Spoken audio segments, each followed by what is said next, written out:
Hello,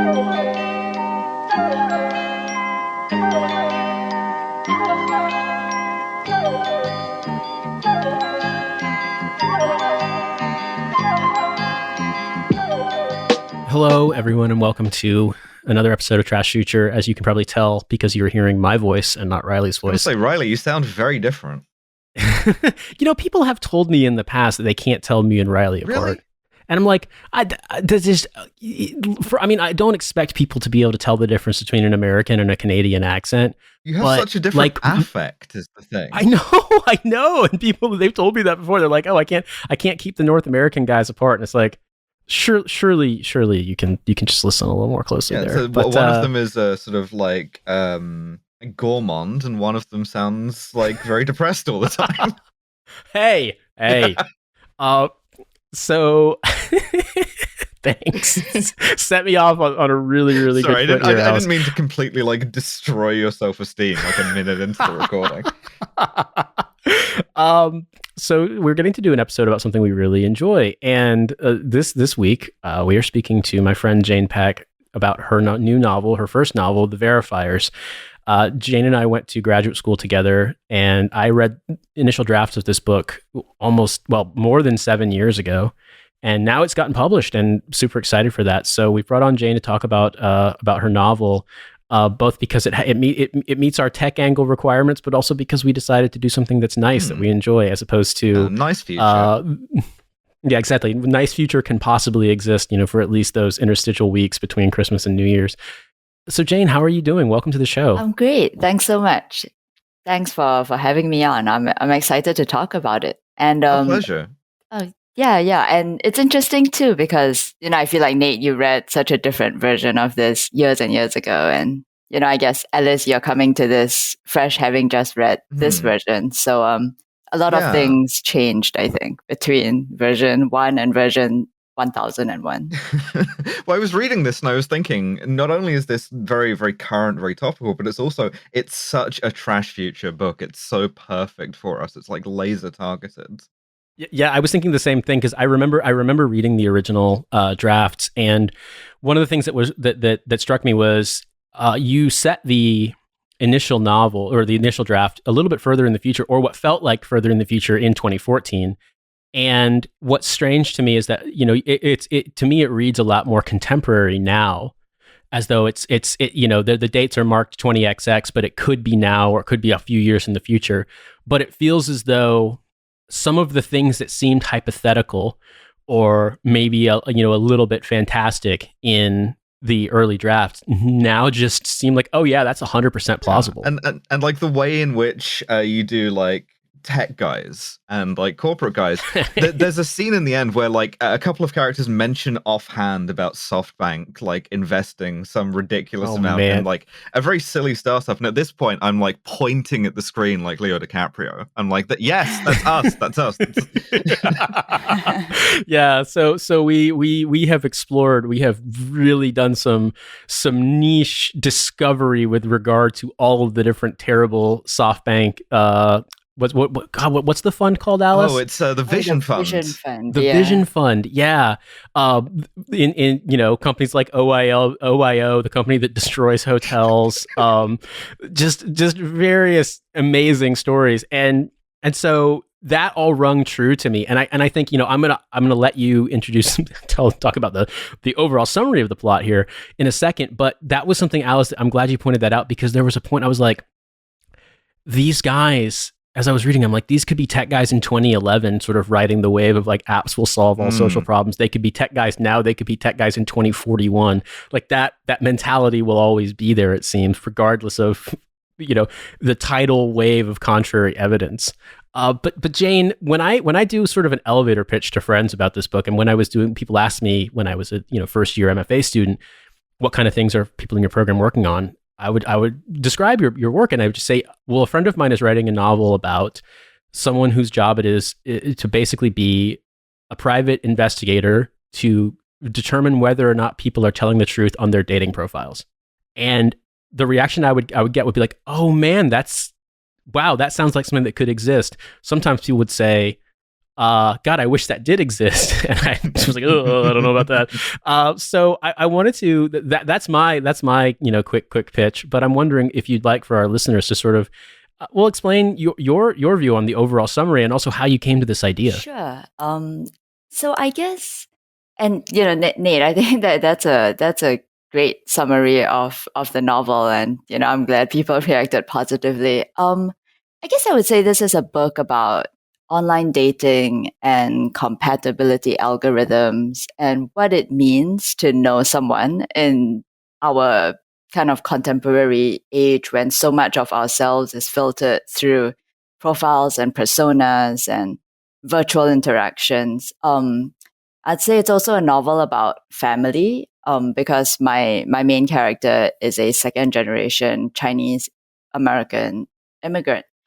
And it's about interacting with kind of the expectations of parents and the dynamics with siblings, and kind of figuring out how, how to like live and thrive with them, and, kind of presenting who you are to the people who you're closest to, in addition to this idea of putting yourself out there in the world, given like all the apps and the virtual ways that we have of getting to know each other and presenting ourselves and having different personas. And then it's also about Jane Austen, and it's also about cycling in New York. It's probably how and I would detective describe this. novels. I loved detective I novels. loved the detective novel references. Oh, thank you. Yeah, and so I guess there's a kind of fictional a detective series that is set in Imperial China, and I kind of made that up partly because as a way to kind of poke fun at the classic detective novels, because it's kind of easy to do that, because they can be so over the top. Like, oh, there's a stain on the floor by the window, and from that we can deduce that that the murderer is 6'4" and recently went through a divorce. Yeah, I love the sort of references to these novels, the Inspector Yuan novels. But you mentioned McGray too, and a couple of others whose names escape me. And it's so telling. And one of the things that I love is your protagonist Claudia. The lessons that she learns from these detective novels are so often wrong. There's particularly I enjoyed the way that it kind of plays with expectations. For example, there's a scene in which Claudia confronts Iris without giving away too much of the plot, and she basically, it seems as though the logic of detective novels, of Inspector Yuan novels, is completely confirmed, because in the minute that she is setting up to record what she thinks she can coax a confession from Iris, Iris just basically kind of launches into a soliloquy in which she sounds at first glance as though she's just overtly confessing, and then that's not at all what she's doing, and it turns out that the theory that Claudia had was completely wrong. But I really enjoyed that, because I felt like, okay, the cliche version of this would be, all right, the theory is correct and she has to confront it and get it out of her by subterfuge or something along those lines. But instead, it completely inverts your expectations, and then you realize that, no, actually that hunch was completely incorrect. And so in a way, every time as I was reading this, I was sort of like, I think I know what's going to happen here. It turned out to be wrong. And I appreciated that. And I also appreciated the way in which it kind of, Inspector Yuan and the lessons from that allow Claudia to kind of, if not poke fun at herself, then sort of like, have this almost self-deprecating comic view of things, and talking about how her expectations don't line up with it's how these so apt for a novel that's in large part about misdirection and about lying. And so I really appreciated that. And I guess in a way, what I liked the most about this book was that, like, quite frankly, it's really funny. It's very, very funny. I laughed out loud so many times reading this. But then talking about the family portions towards the end, when Claudia's older brother describes some of the things he went through as like the eldest child when their family was suffering financially, stuff that Claudia doesn't remember because she was too young. Like, I was really touched by that. And I thought, this is this, it's not that it's out of place, but rather that like you realize there's room for both registers in this book, I suppose. But I mean, Alice, maybe you should go over some of the stuff that made you laugh out loud, because I can definitely give you some of mine too. The thing is, it's it's like dissecting a butterfly. If I mention my favorite line in this, it's all I'm saying is that when you see Truman Capote referenced, that's my favorite line in the book. Thank you. I had to, shoehorn in Truman Capote, Oscar Wilde too. There was a part of me that laughed. I absolutely just lost it. Where I believe this was where Claudia's friends are trying to set her up with Rena, and one of them says, "Well, she's such a lesbian, though. She, after one date, she just wants to stay in and cook elaborate dinners and watch nature documentaries." And I lost my mind laughing. I was like, "But what's so wrong with that?" You just really appreciate lesbian culture, and I love that for you. You're an ally. Yeah, it's the best culture. Well, so I'm wondering, like, how, as you were writing this, did you feel pressure to have it be one and not the other, to not be a portrait of a family that's kind of going through things, as well as like this very funny, very like kind of event driven narrative? Yeah, so that's an interesting question. So I guess I'll say two things. I think one is that I think a lot of the humor comes from the voice, and that we're getting the world filtered through Claudia. And it's actually interesting because, and Nate, you may remember that in the earlier versions of my novel, there was no Claudia. It was a different protagonist altogether with a different family situation. And I think that was actually why I struggled for quite a while with the novel, was because I didn't have the right voice. And then I think I actually got so far as to like finish a full draft, and I was going to go out to submit to agents. And then I was like, wait, this is just not ready. And I pulled it back and I just kind of rewrote the entire thing. And this time from Claudia's perspective. And then once I had her as a character, like I kind of just knew who she was. And then I knew what her family would be like. And I always knew that I wanted to explore this very complicated family, because I had this idea for like the dynamic of the relationships, and it's basically that Claudia herself was born and brought up in New York by her mother, but her two older siblings were actually kind of farmed out to their grandparents in Taiwan and only came to the US when they were a little older as children. And I just felt like that set up such an interesting and compelling dynamic between the siblings, and also between them and their mother, and just a lot of like competition and rivalry, but also just a deep love and understanding of what they all had to go through. And that was definitely something that I knew I wanted to write about. But at the same time, I didn't want it to be, kind of like a heavy, tragic type of story. So I always knew that I wanted to keep it light and funny. And I think it also really helped that there was this murder mystery setup, because so many readers are familiar with the structure of a murder mystery and the tropes of a murder mystery. And that kind of makes it easy to play with and for readers to appreciate that. I guess to me, those were the parts that, the familiar parts were the company that Claudia works for, Veracity, some of the names of the characters there. It had been a long time, but I recalled the general themes, but in a way I didn't really recall the protagonist's identity as much. And so, reading it now, I can't really imagine it any other way, but I remember, that it was in fact different. And that, if I remember correctly, there was, I find this very funny and also a little bit sad, that it's like, well, we set it was set further in the future in New York, and we realized that the one unrealistic thing about the tech in the plot in the first draft was that the Second Avenue subway would be completely finished in New York City. Like, that's just a bridge too far.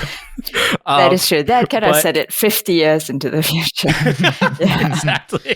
But the tech questions that you deal with about like how we experience desire and what we lie about and how those things might be like sort of a two-way street between us and these platforms, I feel like those have like accelerated so fast that like now 2021 is sort of in the place that you wanted to put 2041. Do you think that's the case? Yeah, it is interesting because I will say that again in earlier drafts, I kind of had, like Nate said, more of like a science fiction-y type of idea of what this world would be like. I think in one of the versions, I also had some kind of Google Glass setup that was actually more effective than Google Glass. But then I think as I started writing it, and especially in revising it the last couple of years, that was when I think all the Facebook, the Cambridge Analytica scandal came out, all the election stuff came out. And it just became clear that that a lot of what I was writing about, like you guys said, it's actually happening. And it's kind of going on beneath the surface of the ways that we are interacting with these apps and websites and services and what we are getting out of them and what they are getting out from us. And I just thought, especially with online dating, that it's a really interesting arena to look at because whereas with other services, you may not want them to have so much information about you. With online dating, in a way, you do because that's how you can get kind of the best results. It's funny you summarized basically what I was going to ask in the next question in a way, which is talking about the shift in perception of technology and its influence in our lives. I feel like I'm not ascribing this to the original manuscript, but rather to say that in 2014, or particularly say pre-2012 or so in America, it felt like there was this kind of almost utopian view of how these sorts of things were going to solve the problems of our economy and society. The only thing I can really compare it to is the kind of late 90s, early 2000s, first .com boom kind of utopianism about the tech sector. And it feels like, as you just said, in the intervening years, so much has changed. And while the language, the rhetoric employed in these companies' sort of public relations hasn't really changed much, I feel that the overall perception has become a little bit more pessimistic. And I'm wondering, do you feel as though this book is kind of rooted in that anxiety or pessimism or skepticism, if you want to use a less harsh word? Because obviously, of course, that's what we deal with all the time on this show. But reading this, the book didn't seem to me like it was 100%, it wasn't ideological so much as it just sort of deals with the idea of this not necessarily being an unalloyed good. And I guess I wondered, is that a fair summary? And do you share that perception, or do you feel like dealing with that perception in some way informs this book? Yeah, and I think skepticism is a good word to use. I think in terms of how this book approaches the question of technology and how we want to use it and what we want to do with it and how we want to hold the tech companies accountable. Because I will say that I was careful in writing this to not just kind of go out and bash all the tech companies with a very big hammer. Because I do think that's our job. I was going to say that's our job on a regular episode. Because I do appreciate that our lives have become entirely mediated by these types of contemporary technologies, and we do gain a lot of benefits from them. I think in the book, I just wanted to kind of question what the bargain is that we have actually struck with these companies and whether or not we are actually willing as a society to pay that price, and also ask as an individual, what can we do? Because the problem is that you can't just say that, I'm not going to use Google and Amazon and Facebook and everything, because that's how information is being provided to us. That's how we are able to get so many things. I mean, even with like COVID and the pandemic, for people who are immunocompromised or who couldn't leave the house for whatever reason, that like online deliveries was how they were able to survive. And so there is kind of good and there is benefit to the ways that our lives have become structured through technology. But the question, I guess, is what are we giving in exchange? And is there any room for the individual to kind of make that type of decision as to how they want to live their life without being kind of regulated and shaped by this technology? And that's why also part of the book kind of talks about the idea of the algorithm, I guess, and how accurate it can be at predicting what we want. And it's a bit of kind of a multi-layered question, because to the extent that algorithms start to give us our options, they then kind of shape what we want instead of just predicting it, because they narrow our field of options and they kind of nudge us in certain ways. That's also something that's kind of more subtle that we don't think about as we kind of move through our daily lives in terms of using all this technology to help make our lives easier.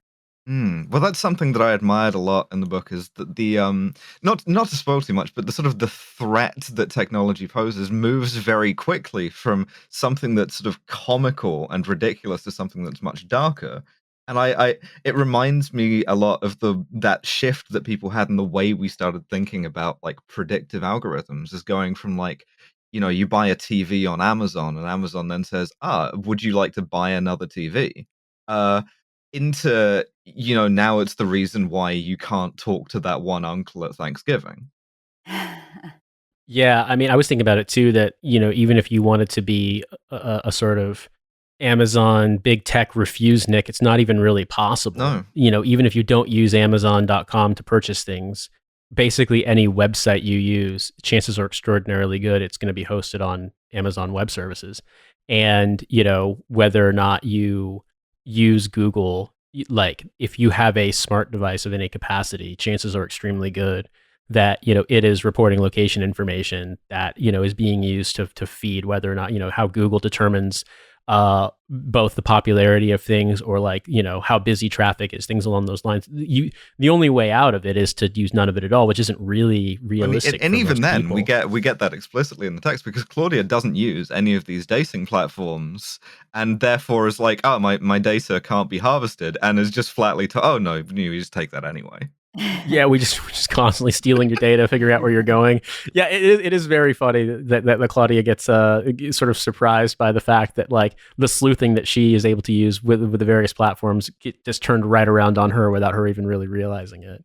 And that leads me to the next question I was going to ask you, Jane, which is that it felt like one of the themes of the book was, tech platforms trying to drive people's behavior. And, in one of the fictional dating services, Soulmate, initially starts out with just using bot accounts to drive up its user numbers and metrics. But then that then shifts to something a little bit more sinister, a lot more sinister, to basically trying to use bots to shape people's behavior and push them towards certain decisions.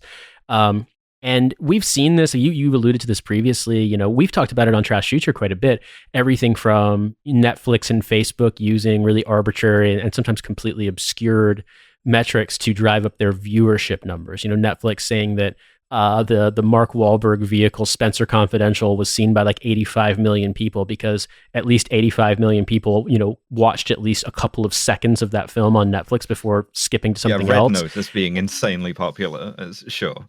Yeah, or Facebook kind of effectively changing the way that news stories were ranked, causing news organizations and media organizations around the world to basically fire all their journalists and hire video teams. And then you suddenly discover that basically no one was watching Facebook videos, things along those lines. And then there's that. And then there's the much more sinister stuff when you look at things like, you mentioned Cambridge Analytica, or even just things so far as people being able to use the data that is acquired by tech platforms, to draw connections that can lead them, into really, for example, like if you want to get people really fired up about a sort of like Trumpist kind of politics in America. Apparently, the way you do that is you have to find white dudes over a certain age in certain geographic locations who have liked Ford or Chevy vehicles in their Facebook profiles. And apparently, those guys, you just target an ad to them, and they will absolutely respond to it. And things along those lines where it starts being used for malign purposes or threatening, kind of intimidating purposes.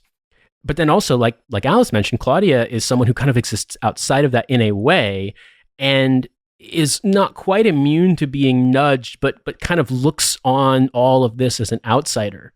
And I guess I'm asking, do you, as an author, do you, as a person existing in this society, do you think that it's possible for us to avoid being nudged or being shaped by the algorithms? Or at a certain point, like, is every one of us going to, feel as though we've happened upon a decision through our own autonomy and free will, if you will, and then actually it's just been we've just had it suggested to us? Yeah, I mean, I guess what, in a way, one could argue that we are always being shaped by kind of factors around us, even before this contemporary tech age, in terms of what information sources we are exposed to and which we receive, and how truthful we believe them to be.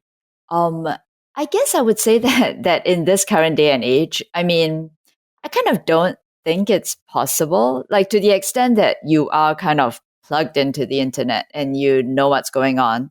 And I think it's just because there is so much information out there that basically it has to be filtered. Like, by the time it reaches you, it has already been pre-selected by the organizations that you as an individual have decided you trust, and so will listen to or read. So, like, for instance, I don't know, for me, it's probably like NPR, BBC, New York Times. And then for someone else, it's, other information sources. But I'm sure that NPR, BBC, and New York Times all have their own kind of slant and perspective on things. British listeners of the show will agree with you. So, so then what I take in all this, and I'm like, oh, this is news. This is what is happening in the world. And this is going to affect, how I move through the world. But then that's already, kind of being nudged and shaped, and, like, not even malignly, but just by virtue of the fact that because there is so much information that is available, it all needs to be filtered to us in order for us to make any sense of it. I'm very curious about Claudia as an outsider, is the other thing that I kind of wanted to ask about, because she's a detective, but she's not a cop. She's not like a private investigator in any sort of licensed way. And we see her later on interact with another character who is, like, very much on the inside of this sort of corporate world, who is also sort of like distant from it in that sense, and in some ways more trapped by it. And I'm curious about that as, like, a sort of like where you would situate Claudia in this sort of like spectrum of detectives, where on the one end you might have sort of like a McGray or someone else, this sort of hard-bitten detective, through to like an Easy Rawlings, who is like in that sort of marginalized community and sort of not by choice is an outsider. So I would actually say that I think of Claudia as kind of that kind of classic, amateur sleuth, who, and the thing is, in writing this book, I wanted to avoid kind of having anything to do with the police. Like, I did not want it to critical sport. I didn't want it to become like a police procedure. I did not want the NYPD to get involved and, get bogged down in all of those Who things. does? Yeah. And that is also why I kind of structured the mysterious death at the heart of the novel the way I did, such that, to the extent that it's viewed as a suicide and the police decides that it is, then it's kind of closed from their perspective. And then the novel kind of conveniently ends when that investigation reopens, but that is kind of like, a few steps away from Claudia. So I kind of see her as that, kind of like the golden age of mystery, in the golden age of British mystery, amateur sleuth, the person who kind of pokes around and, is able to, like, to like put Yeah, two and and two together. an enthusiast, maybe. Like that's the thing that strikes me about Claudia, is that like she's asking these questions partly because she feels like a sense of personal responsibility, but also partly because that's just like in her character. She can't help herself but to ask the question. Yes, exactly. Like she's just a really curious person, and where there is a mystery, and especially when it kind of, like sets off all these like amateur sleuth like alarm bells in her head, like that's just what she wants to do. She wants to like figure things out and be the one to solve it and know the truth. Sort of a contemporary Brother Cadfael, but a very, very different background. That's it's weird. I was never a huge fan of mystery novels, but the ones that I have read and enjoyed, I've really enjoyed, and I'm always taken aback when they're done well as to prevent you from figuring it out too quickly. And I appreciated the fact that we did read detective fiction at the Brooklyn College MFA program, that like it wasn't just, Iowa Writers Workshop stuff, that although that was pretty heavily represented, we did actually read Raymond Chandler and things along those lines, because there is an absolute art form to it. And something that I appreciated about this was it would be very easy to have the perspective of the author sort of mediated through the narrator to the point where, things are one note or they're immediately, on their face obvious. And I did not feel like that was the case. I felt like there was a lot of subtlety and sort of questioning of the certainties or like the point being made even.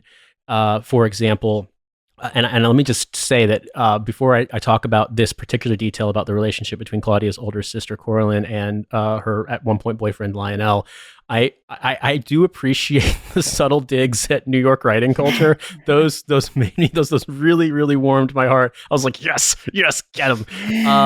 But one of the things that I thought was very interesting about that plot device or that subplot was that, Coraline and Lionel connected and actually had a relationship that for a while seemed as though it was working, but they met by accident. She thought he was someone, she thought she was going on a date with someone with a different dating profile. And when they met, like they had some chemistry at first, but then the relationship doesn't work out. And so that kind of forces me to ask the question similarly. I don't know, because maybe I'm not as good of a reader as I would like to be, but I did kind of get the impression at the end of the story that Claudia might try to make a go and see if things with Bex work out with her. Like, is the possibility of a relationship? And I don't know if that was the intent there, but that was sort of my impression. And the thought crossed my mind, well, those two seem incredibly ill-matched, but who knows?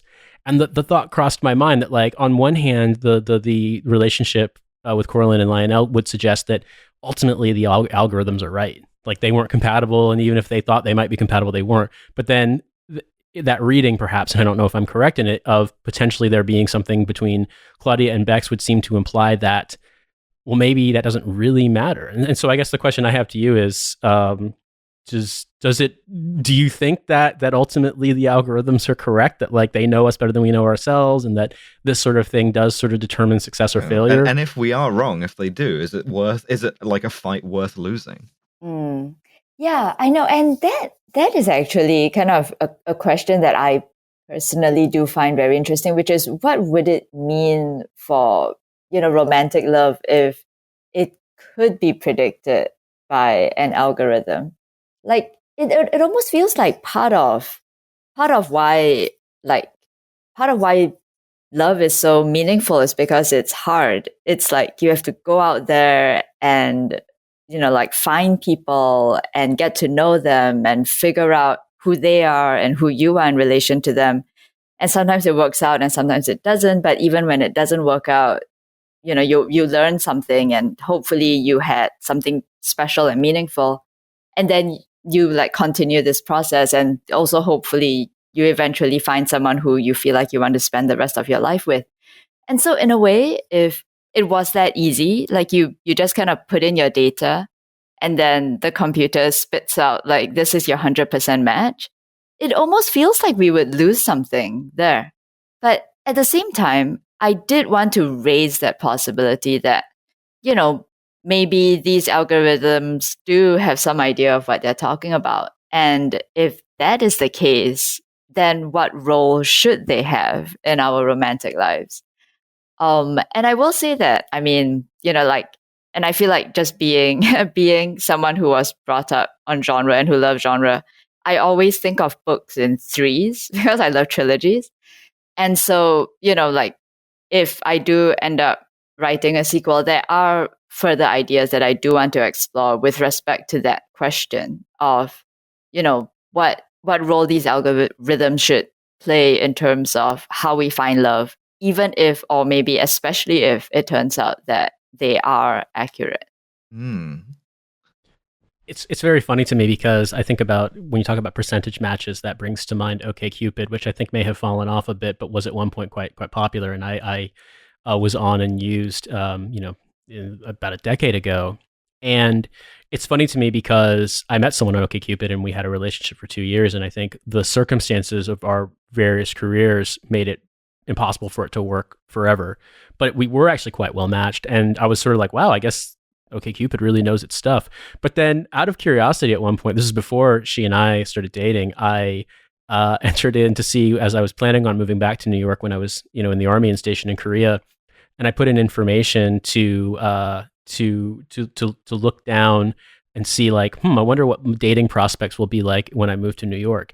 And I matched at 87% with someone that I'd had a relationship with in the past. And like, she was on OkCupid. I wasn't aware of this. And like, it did not work out. And we were not very well matched together, but it said 87%. I was like, yeah, because we like the same things. We have a lot of, cultural interests in common, but like we basically can't be in the same room without being at each other's throats. It's just not, it doesn't work. But to the algorithm, it's like, oh, well, you guys like the same bands, you have similar backgrounds, like surely you guys are perfectly matched. And then I think about my wife Cynthia, like based on her interests, I imagine we probably would have matched in like the single digits on OkCupid. But something about our sort of ability to get along with one another and talk to one another and always be entertained, hearing the other one speak, it overcame all of that. So in a way, like yeah, that's a question, isn't it? Is it good for you to have a relationship where you're not matching in some ways? Like Cynthia and I don't like a lot of the same. We really don't like the same music. We don't necessarily like the same books. We like a lot of the same movies, but there's pretty huge variance there.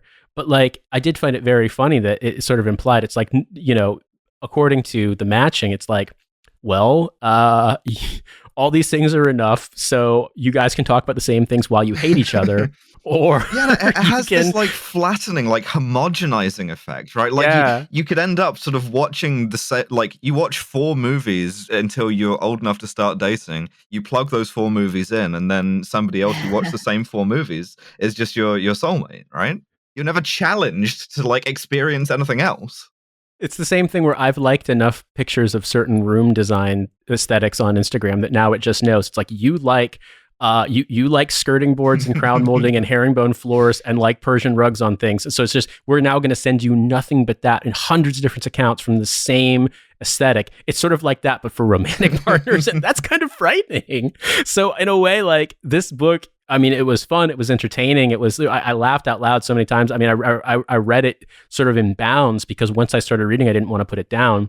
But it also kind of addressed that question. And I guess I'm wondering, when you look at this stuff, I can only imagine that over the course of writing it, both in school and then subsequently pitching it, editing it, that people have probably spoken to you about their experiences with online dating. Because I mean, as you say in the book, and it's true, it is very, very popular for people to meet, partners.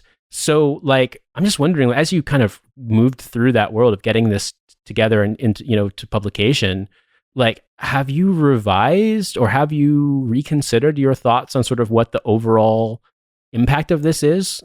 Yeah, so I think like you, my online dating experience was with OkCupid like several years ago. But I mean, and the thing is, my personal online dating story is actually a happy one in that I did luck out, and I met like my life partner on OkCupid, and she was the first person I met on OkCupid, and I was the first person she met on OkCupid. So, you could say that we got really lucky, or we were lazy and we had low expectations. Or the algorithms did a perfect job. Exactly. I should be like a spokesperson for OkCupid. But I think And I did do some research into kind of online dating apps and services and how they have evolved over the last, I guess, decade and a half. And it is interesting that I think originally when we started out with like eHarmony and Match and OkCupid, it was very like, give us a lot of data about yourselves. Like, what do you like? What are your political, religious affiliations? Are you like a person who prefers to go out or stay in? What's your favorite travel destinations? And I feel like those did kind of gear towards more like, Nate, what you were talking about in terms of interest and pairing up people who had similar tastes. And I think I touch on that in the book as well, in terms of kind of how how people's tastes and preferences can be aligned or can be shaped.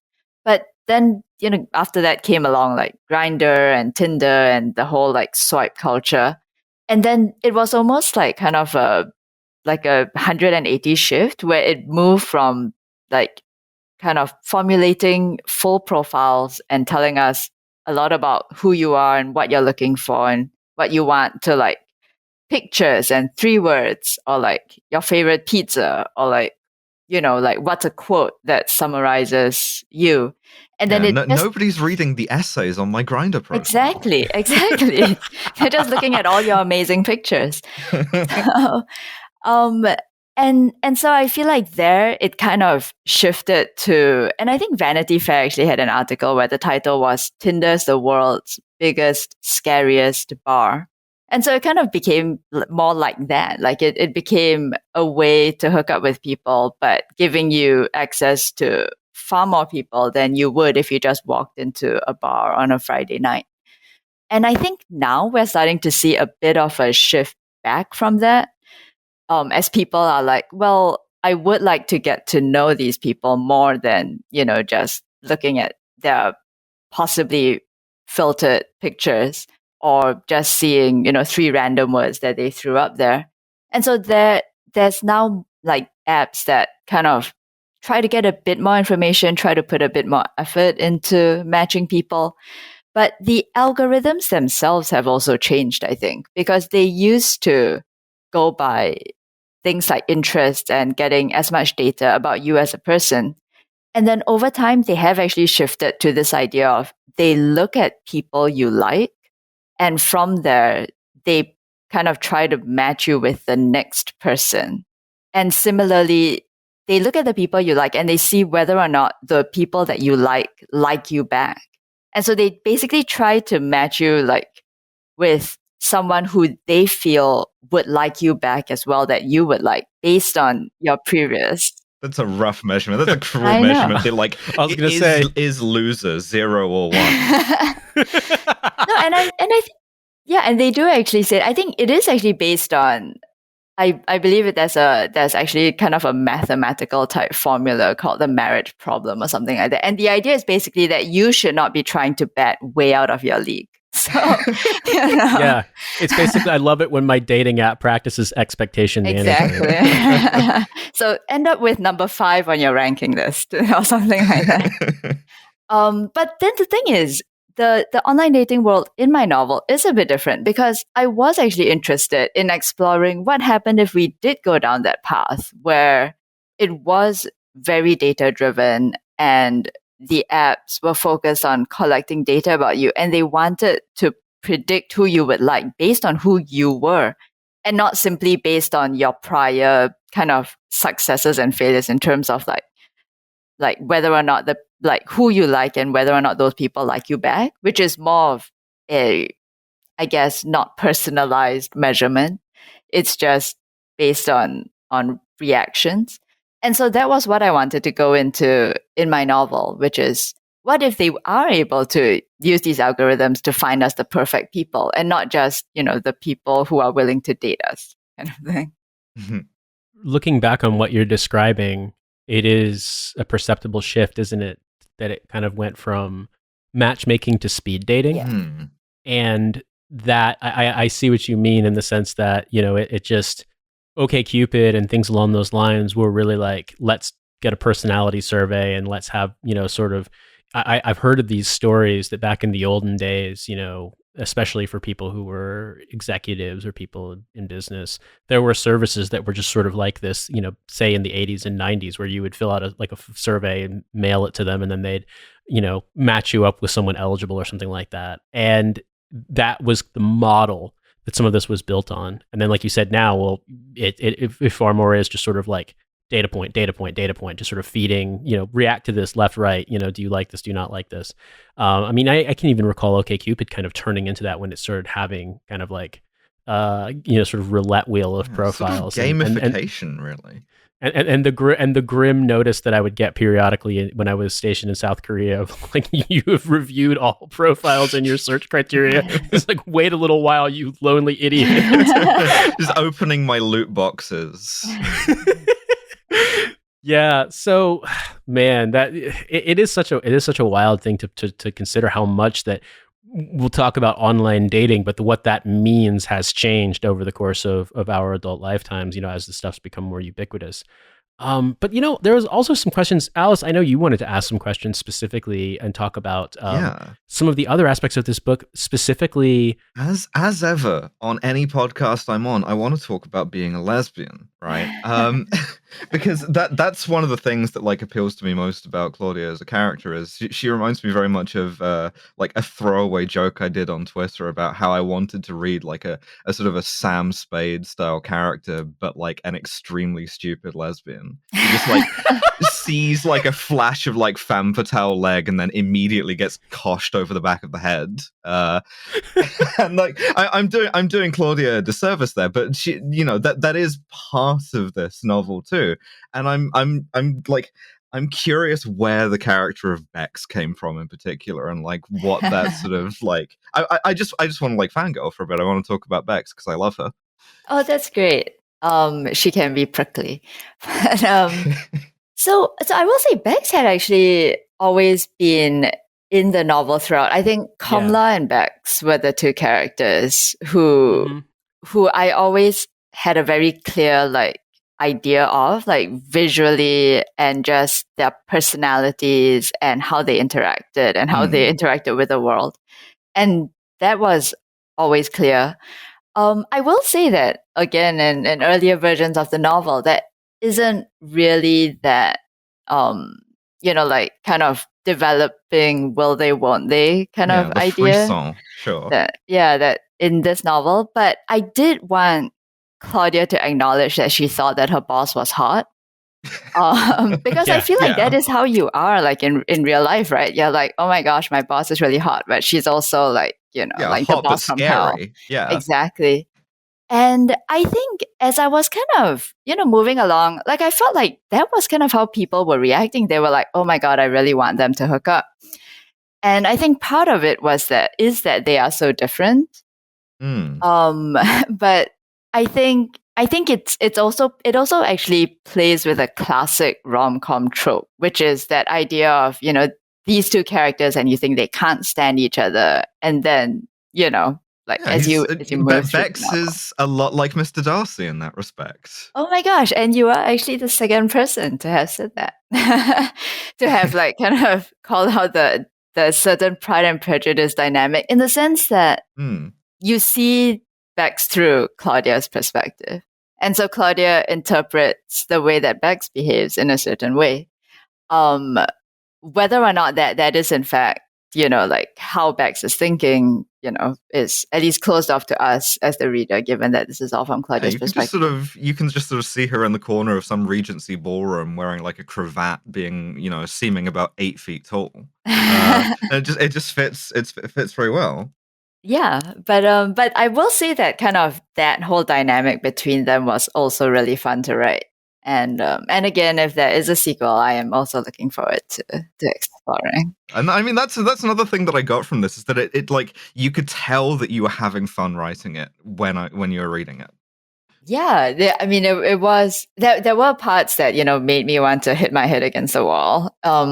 Especially in terms of figuring out the plot, just kind of like, because I felt like what anchors every murder mystery is the fact that the murder is something that is both clever and also logical.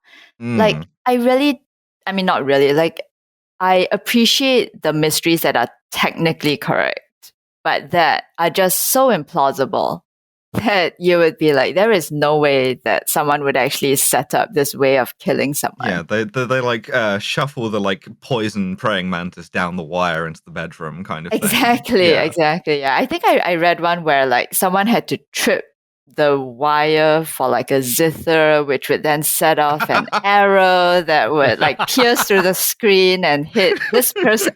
And I was like, it all makes sense, like technically, but it's and so I wanted something that hopefully is able to encompass both, which is that it is actually a way that you could, with some suspension of belief, imagine someone killing someone, but at the same time, it is clever enough, and it is something that you kind of need to put together clues in order to resolve it.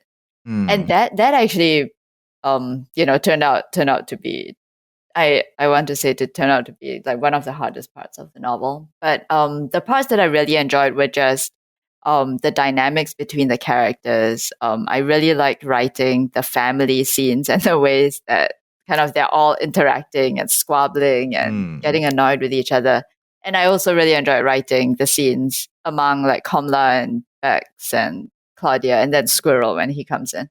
Well, you're mentioning Claudia's family sort of leads me to my next lesbian question, which is it's not too much of a spoiler, I hope, to say that towards the end of the novel, Claudia comes out as a lesbian to her mom.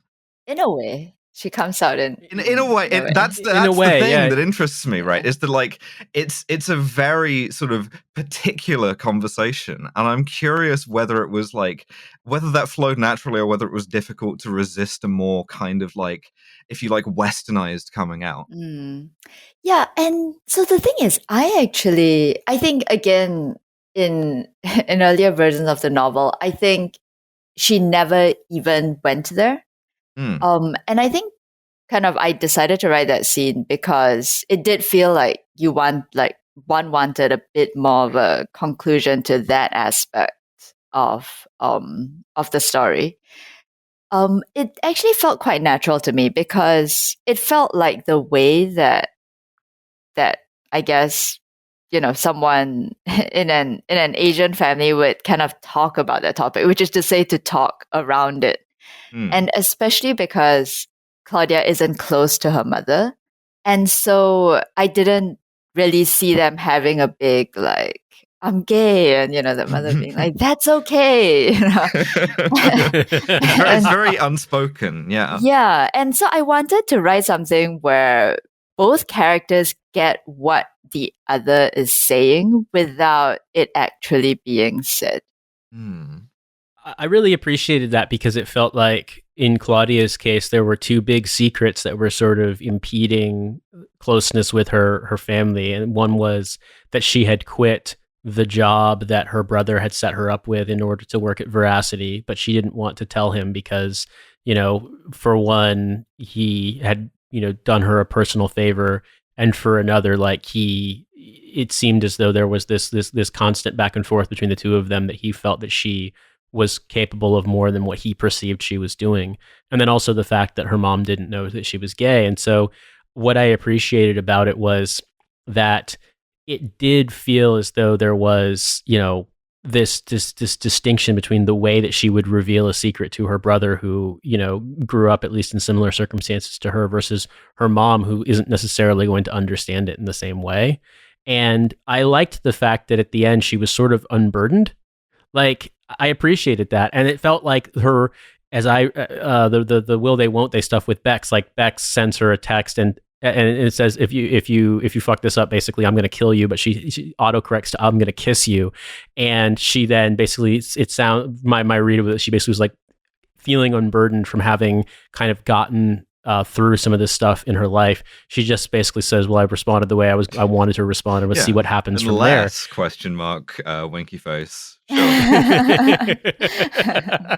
and I appreciated that because I felt as though I think we talked about this in school, but like that showing growth, showing development in a character is really challenging. And it felt like all of the experiences that Claudia has over the book of putting herself in dangerous or uncomfortable situations, like, her having to get dressed up for a gala in a way that she would never do on her own, having her sort of drawing on her sister's talents to get to seem natural in that world, or, breaking into an apartment and almost getting caught, jumping off a fire escape, confronting a finance dude in Central Park and him basically losing his mind at her, like stuff along those lines. Like over the course of this, she's gone from being, I'm not going to say passive, but sort of more like willing to just sort of absorb these frustrations to being more assertive. And I felt like there was an extent to which, to use another MFA term, it kind of felt earned in a way because we've witnessed that development. We've seen that happen.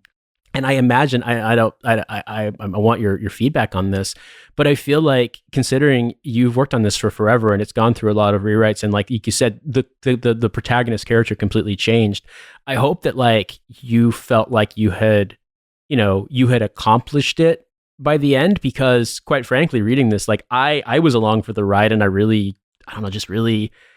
the end, like I felt like satisfaction at seeing her kind of make that progress, if that makes sense. Yeah, and that's great that was kind of how you felt reading the book. I mean, I definitely agree with you that it is tricky to have what feels like an organic and realistic development of a character, because I feel like so much of that is actually quite subtle. And if it's not subtle, then it just feels, just very unrealistic.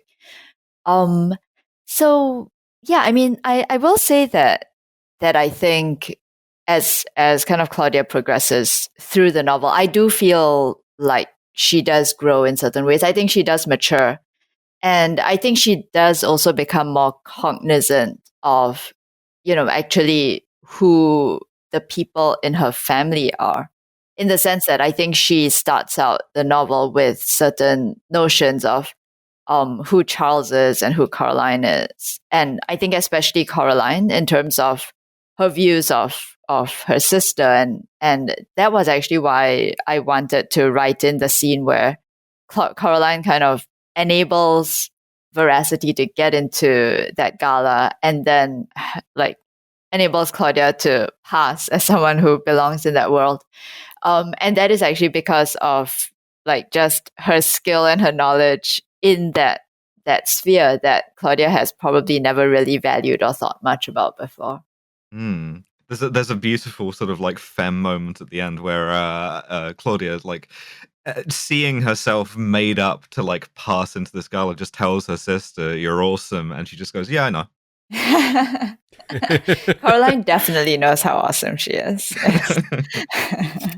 Yeah, coming up on about an hour of us recording, I feel like there's one burning question that I want to ask, and I think, Alice, you mentioned to me you also wanted to ask this, which is that so much of this book has been informed by both exemplars of and tropes of detective fiction, both in terms of trying to do it well and also sort of poke fun at examples of it being done badly.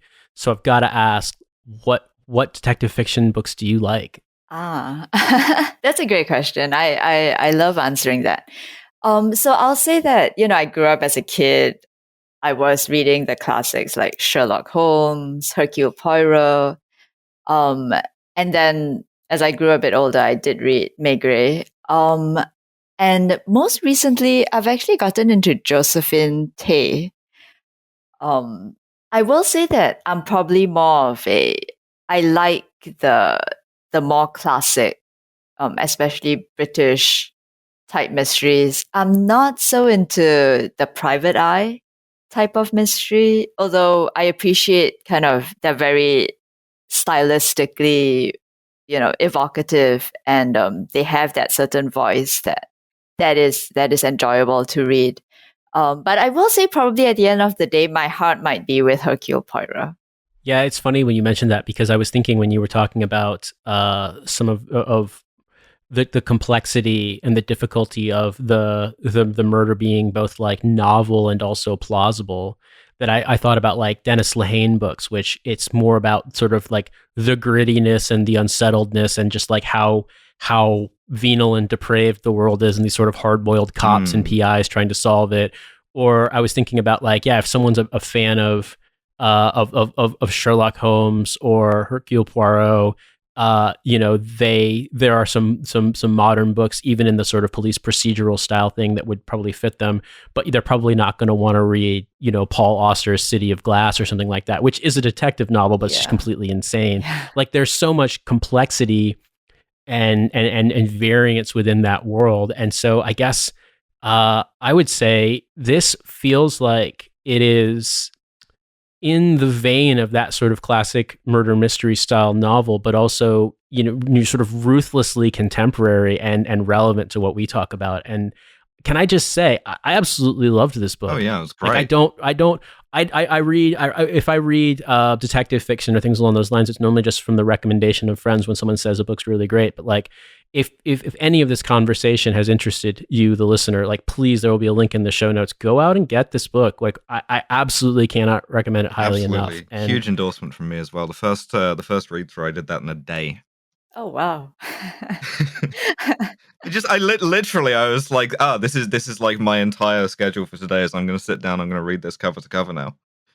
I mean, I have to admit also, when I was like, I DM'd Alice and I was like, hey Alice, do you want to read my friend's novel? It's a detective story about a lesbian private detective flipping off the lens cap on the laser designator as you type that.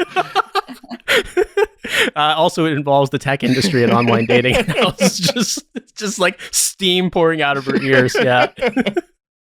So genuinely, Jane, thank you so much for letting us read this and allowing us to talk about it today. And I just wanted to say, if there's any other stuff you'd like people to be aware of, social media profiles, things along those lines, here is your opportunity to plug those. Well, thank you both so much for reading the book and for having me on the show and for, talking about it. This has been great. This has been really fun. The novel is coming out on the 22nd of February, available for pre-order now. So, if anyone is interested, that would be great. But yeah, thanks. This was really fun. You're very welcome. And once again, for all of our Trashfuture listeners, we will return with normal scheduling next week, I believe. Riley and Milo are out with COVID right now, so that may be delayed by yet another week, but we will eventually get back to it. We'll just do Nate and Alice's book corner for a while. Exactly. We'll find a way to pass the time. But as always, if you want more content from us, if you want at least one bonus episode a week, you can sign up to our Patreon. There's a link for that in the show notes as well. And otherwise, we will speak to you very soon.